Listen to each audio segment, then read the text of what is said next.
Hi, I'm Paul from Outlier. I'm one of the creators of Mars Attacks. Welcome to our very first devlog video. If you haven't seen it already, then Mars Attacks is a park management game where you play as the Martians from Mars Attacks, abducting humans from throughout history to serve as the star exhibits within your park.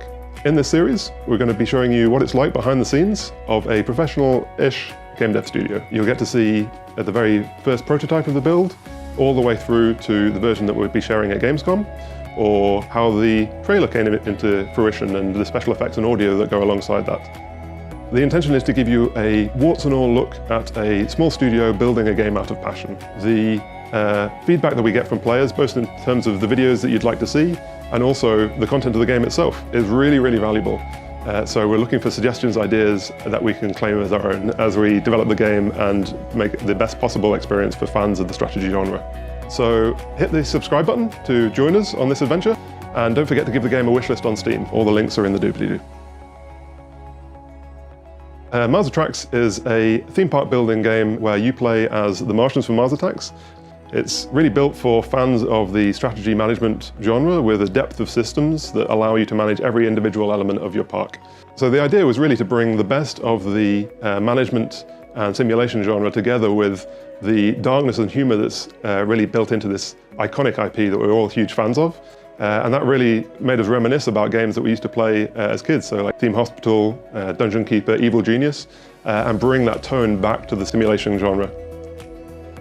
So this is the very first prototype of Mars Attacks. It's not much to look at, but generally how we start a project is we talk about the various areas of inspiration and what are the most fun elements of the games that really inspire us, but also what's new and unique that we can bring to the genre. Then I tend to disappear into my programming hidey hole and reappear a month or so later with something like this, which is the very first playable build, just to get a feel of what the game might look like.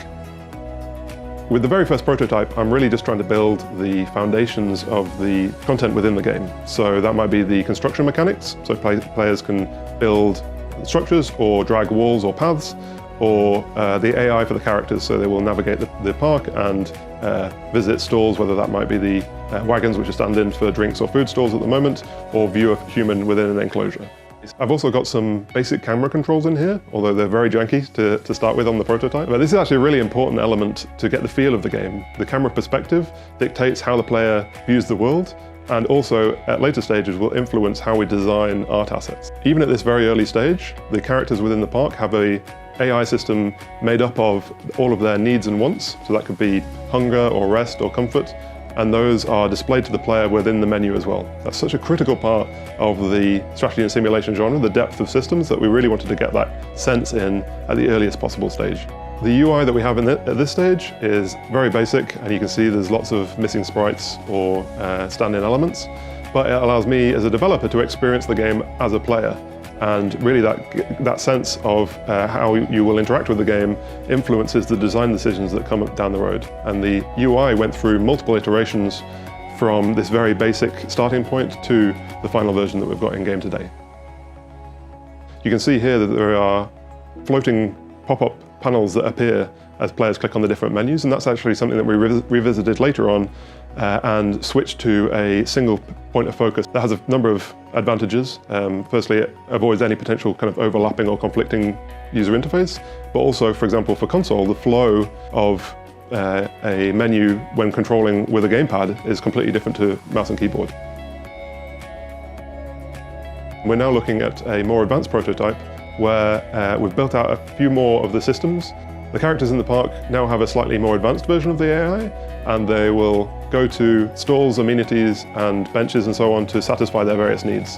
On top of that, we're layering on a system of thoughts, so they have a memory of what they did and if they liked it or not, and also financial management, so they will transact with vending machines or stalls and keep track of how much they might have in their wallet. At this stage in the prototype, you can see we're starting to add in a few decorative elements. So, for example, just the base Martian-coloured floor and a few rocks. We were originally thinking of having each park enclosed within a big dome structure that the Martians have built, but later on in development, after exploring a few visual ideas, decided that it was easier to add more character and potentially also more variation if we had open-air enclosure. That does, of course, raise the question of how the humans breathe, but we'll leave that for space magic for now. This is one of the later stage prototypes, which is just before other members of the team come in and join to help improve the UI and the art assets. So at this stage, it's still very much my baby, and you can see the UI has come on slightly, but it's still a kind of placeholder programmer art type interface, though by integrating new icons and the flow updates mean that it makes it much easier to replace those with final assets down the line. One of the key learnings from our previous game, This Means Warp, which we kind of learned the hard way, is to prototype with temporary assets a lot and really get the feel of the systems down before exploring the art side or even the polished UI. At this stage, we also built in systems for how the player visualizes information within the park. So, for example, how clean a path is or how much an enclosure exudes Romanness. So these are really important elements to think about as a designer, how to get that information across to a player in a clear way. So that's a really quick look at the first prototype of Mars Attacks. It doesn't look like much now, but as the weeks and months go on, then different members join the team, bring in art assets or sound effects or different UI, and really build out the game that we know today, and we're excited to show to you soon. If you're interested in following along the development of the game, then please click the subscribe button and give the game a wishlist on Steam. Look forward to seeing you soon.